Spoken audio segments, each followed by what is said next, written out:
Welcome. My name is Anita Cooper and I'm the Assistant Librarian here in the Royal Irish Academy. And today I'd like to talk to you about two of our projects to document and preserve our selections of antiquarian watercolours. The library itself is an important research centre, principally for the scholarship of Irish history, language, society, politics, natural history, archaeology, and the history of Irish science. We have lots of multidisciplinary collections of archival and published materials, manuscripts, books, maps and drawings to support the work of the Academy and the research community that it serves.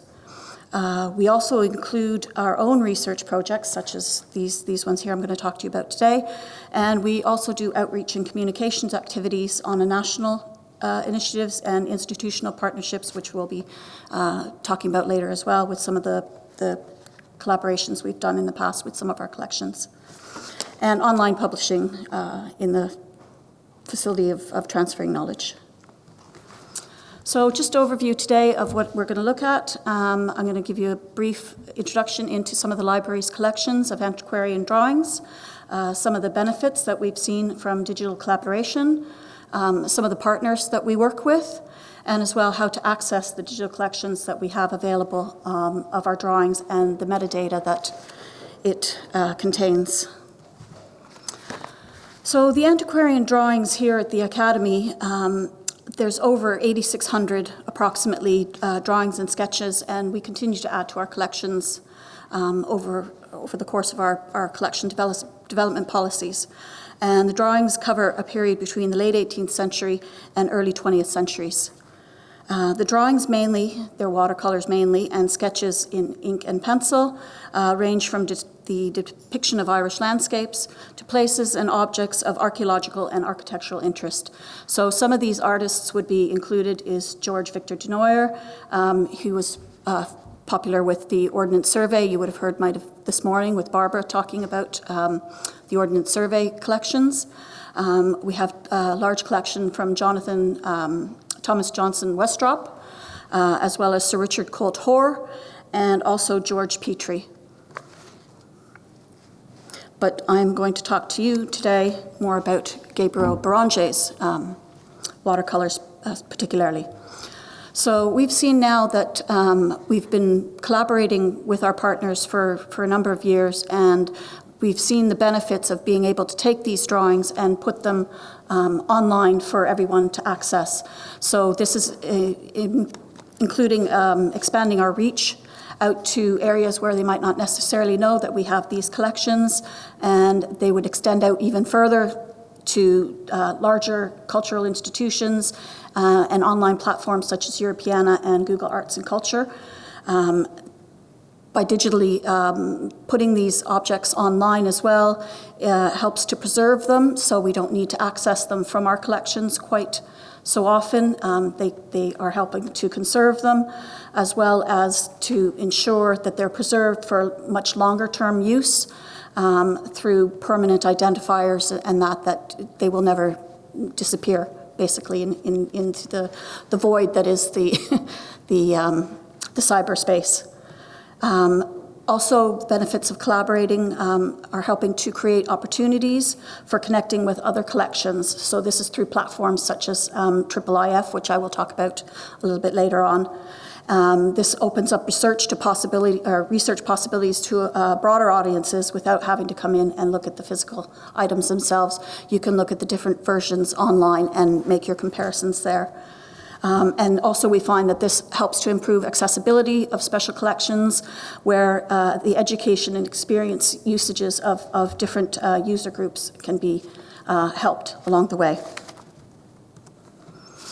So the projects that I'm going to talk today about, our partners for collaboration on these Beranger watercolors, is the Watercolor World and the Digital Repository of Ireland. We wanted to digitally document and preserve these selections from parts of our large collections here of watercolors. And to this end, we've put in 2 postcard-sized albums that have contained 47 watercolor images by Gabriel Beranger of his expeditions around Dublin and some of the surrounding counties. And those are on display at present in the library, so you can actually see the albums for themselves. So who was Gabriel Beranger? He was born in the Netherlands and he came to Ireland about 1750. He spent most of his life in Dublin, where he established a print shop and an artist's warehouse. He then remained in Ireland until his death in 1817. And then in approximately 1780 to 1800, he did these watercolors, and they were copies from his original paintings, which are now since lost from many of his expeditions around Ireland in the 1770s. He compiled manuscript journals of his expeditions by describing the places that he went, the people he met, and sometimes noting the condition of the monuments that he had visited. The manuscript notes do not appear to survive, but Sir William Wilde, who is the father of Oscar, a member here at the Academy, had access to them and quoted extensively from them in a memoir of Beranger that he published in 1870. Wilde's work on Beranger was completed and reissued by his wife Speranza, and that memoir helped to reestablish Beranger's reputation, and Wilde is actually quoted as saying that there were few who could draw ancient buildings as well. And that memoir is also in the Academy collections on display in the reading room, and it is a signed copy that was given to us by Lady Wilde herself. So these drawings that Beranger did contain a valuable record of Ireland's past and its historic buildings, especially now since many have now deteriorated or have completely disappeared. So the first album is Gabriel Beranger's Rambles through the county of Dublin and some others in Ireland. There's a couple of examples there of in Dublin of the canal and one of the structures he found in Timolig. It is a small postcard-sized album with 23 watercolors that the Academy received in March of 1920, and these illustrations are of scenery and ancient monuments. There's general views and details of principally castles, churches, and abbeys. Now, this album, because it was meant to have 24, there's the one actually missing, and it seems to have been missing before it had arrived here in the Academy. But thankfully, we have a listing of it in a catalogue here that provides us that detail, that there was a drawing number 24, and it was another view of Dundrum Castle. And these are all copies on his expeditions here in this album around Dublin, Meath, and Mayo. The second album is another Rambles through the county of Dublin and some neighbouring ones, so slight difference in the title there. Again, it was acquired simultaneously with the other album.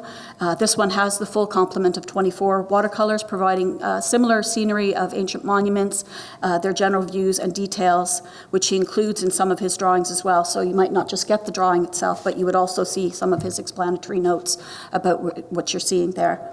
And it's the companion album. And these were done during his expeditions again in Dublin, but this time covering Roscommon, Wicklow, and Meath. The next album that we have, it's not currently digitized yet. We do have it catalogued, and this is our next project that's going to be upcoming. Beranger's watercolors here in the Academy are the most extensive collection of watercolors amongst all the artists that we have here, totaling nearly 150, with another album, or with another set of drawings that we acquired just recently that have come back from conservation work. And we are currently underway now in putting together the 96 images of drawings of castles, monasteries, and others from various areas in the Irish counties as well. So our first collaboration was done with the Watercolor World, and they are just one of the projects that we do to digitally document our collection of antiquarian watercolors. Watercolor World was launched in 2019 and is a free database of high-resolution images containing more than 80,000 images. Their online global treasury is documenting the world known before photography with pre-1900 watercolors from both public and private collections, such as the British Library, the Metropolitan Museum of Art, and the Royal Society of Antiquaries here in Ireland. They aim to secure history with the visual experience of the past and providing vital information for the modern world to explore a cultural record of the global environment and how it has changed over the centuries. Access to the Academy's Beranger images you can get by accessing their website at www.watercolorworld.org, and we get to search them in a couple of different ways. First, they have a keyword, which you could put in the Academy, Royal Irish Academy, or secondly, they have a map feature which you can zone in on particular locations worldwide by hovering over the map of Ireland. So I'll give you a quick look at how their functions work here. So this is on their website. And what you see here is you've got the two tabs at the top with the keyword search and with the location search. So in this case, we type in the Royal Irish Academy. The current collections that we have with them are purely just Beranger drawings, so you get a sample of the drawings underneath of what comes up that the Academy holds. And then you can filter in and look even further into by clicking into the images and getting all the information that way. Or you can do by location. You can type in, you see a world map there that you can then zone in on, and the numbers in the little circles represent the number of watercolors pre-1900 that can be traced to that particular location. So some of the images that we had earlier, which you'll see, float in here into these numbers. So if you look at Dublin, you see like 343 inside the circle, which means there's within the township of Dublin, there would be 343 related images, not just from the Academy, but from everything that's there on the Watercolor World website. So if we wanted to hone in then on location with Dublin, you just go in and you just pick Dublin, and there's 73 images there, just specifically in that particular zone. As you go further out, they move out towards the different other areas outside of Dublin and the county itself. So then when you select on one of the images there, we do a search for Templeogue. We get two images of Templeogue House saying there's the red dot for Templeogue. There's two items that are available for this particular location. You get one of Templeogue House from one particular perspective, and then you get a second one from another perspective, and they're both from the Beranger collection. And then when you go and you actually zoom in on the image itself, you get more detailed. So you can go in and you can zoom in and zoom out with some of the menu options on the side there. You can make it into a full screen, so you can get closer and zooming in closer into the detail that is there in the image. You also get a little bit of a description on the bottom there of what the scene actually has. So in this case, you get the view of the mansion house of Sir Charles Domville of Templeogue. And then when you drill in a little bit further, you get back into all the actual descriptive metadata or information about this particular picture that's available in our catalogue that has been then uploaded into the Watercolor World site. So you get the name of the artist, of which when you see something that may be underlined, you would then click into that and you'd see all the Gabriel Beranger drawings that are in this particular website. Likewise, if you click on Royal Irish Academy, you get to see what other Academy collections are there.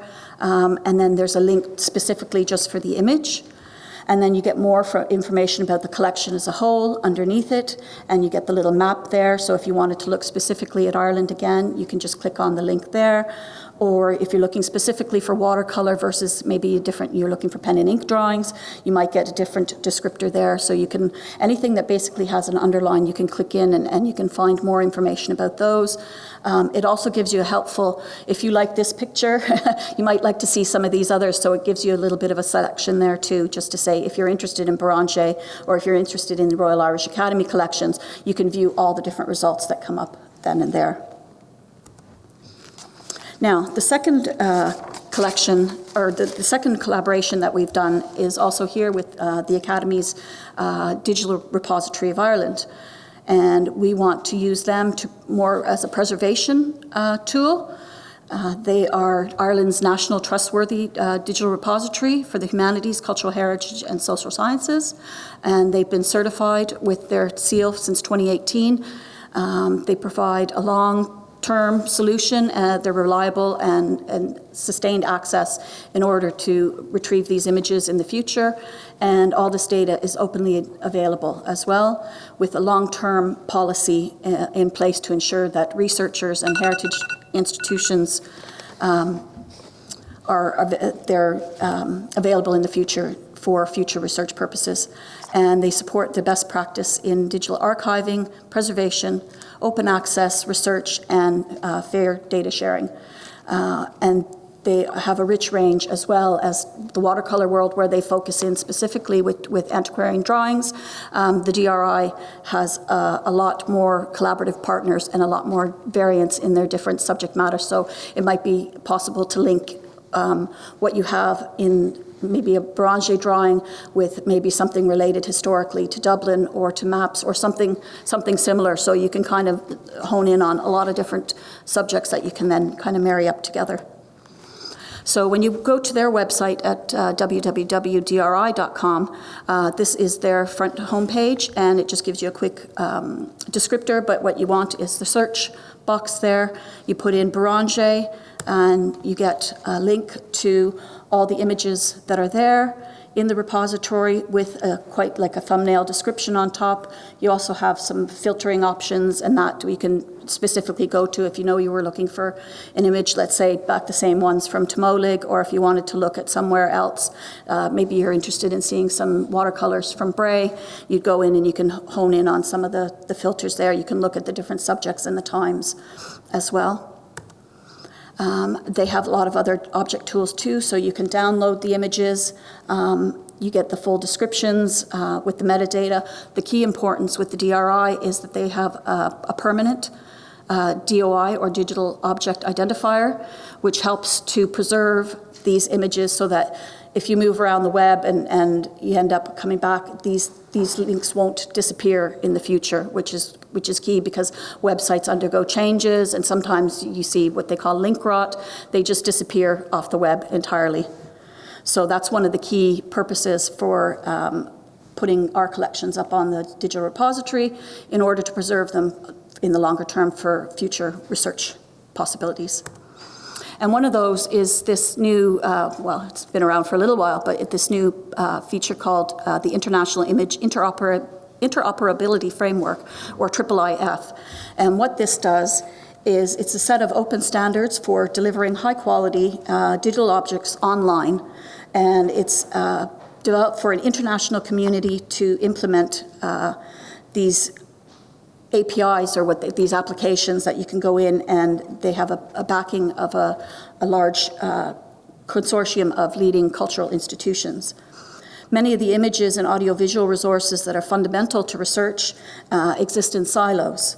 With access restricted to locally built applications, IIIF then will give you the freedom to work across these barriers to get a richer access to the world's image and audiovisual files, with a standard method to get these images put together into the different environments that you might be using on the web, where they can be viewed consistently and interacted with in a lot of different ways, such as being able to zoom in on them. You could do comparisons between images across different institutions, look at the different structures that are available, or even be able to annotate within them across institutions. So if you're looking at Beranger and what he has here, maybe there's some collections that are similar. You might be able to then tie the two up together that way through using this particular framework. And finally, we just want to say that we are proud to be able to preserve these documentary watercolors for generations to follow, and we continue to add to our collections, as well as to put these collections up digitally into both the Watercolor World and the Digital Repository of Ireland. So thank you for listening, and I hope you enjoy watching or seeing the exhibition outside with some of the actual drawings we have of Beranger, and the books that have been published about Beranger, specifically by Peter Harbison, who's done a lot of work on his drawings, and his books are available to view outside as well. So thank you very much.